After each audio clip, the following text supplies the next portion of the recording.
Well, thank you very much, Anna, to you, Morris, and the leadership of the National Press Club, Excellencies and members of the Diplomatic Corps, distinguished guests all, Nina Mane, hello and welcome in the language of the Kaurna people of the Adelaide Plains, where I'm proud to call home.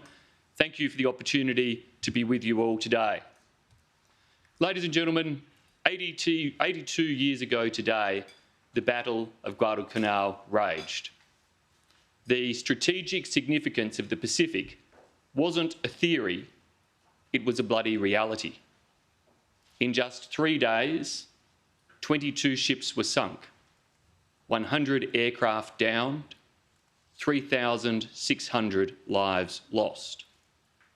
The sacrifice of conflict writ large, yet far from futile. Their defence of democracy, sovereignty and freedom delivered the relative peace and prosperity Australians have been fortunate to enjoy since. If there is one ambition of subsequent governments that has not and should not change, it is, of course, to preserve that peace and prosperity. Since 1942, Australian governments have taken careful and considered steps to do just that. On the 1st of September 1951, the Menzies government secured the umbrella of collective deterrence by signing the ANZUS Treaty and forging our most important alliance. Just 7 days later, the Menzies government also signed the Japanese Peace Treaty. Labor leader at the time, Arthur Calwell, described this treaty as unfortunate, ill-fated and indefensible, while claiming Japan a threat to both our security and the White Australia policy. Menzies, however, maintained his warnings against racial hatred towards Japan, promoted our shared strategic interests and, just 6 years later, signed a trade deal between Australia and Japan. Today, it is hard to think of any other economic partner or security partner with whom we share greater strategic alliance. It was an indicator of the growth in regional ties that was to come.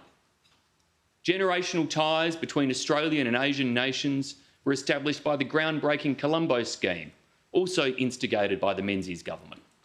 Harold Holt then set new standards for regional engagement, visiting Singapore, Thailand, Malaysia, Cambodia, Laos and the Philippines in 1966-67.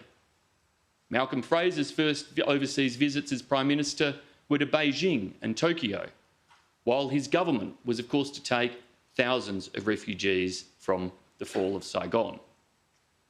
Though a defence hawk who was always clear-eyed about learning the lessons of Munich, Fraser also brought a pragmatism to regional relations, stating that the ideology of regimes is not irrelevant, but it cannot be the guiding principle of our policy. The Howard government, of course, became the first to invoke ANZUS, played a pivotal role in the path of Timor-Leste to independence, and was at the forefront of the regional response to the Boxing Day tsunami. The Abbott government delivered free trade agreements with China, Japan and South Korea. The Turnbull government joined Japan to save the Trans-Pacific Partnership and laid the first critical response to the changed strategic environment created by China under Xi Jinping.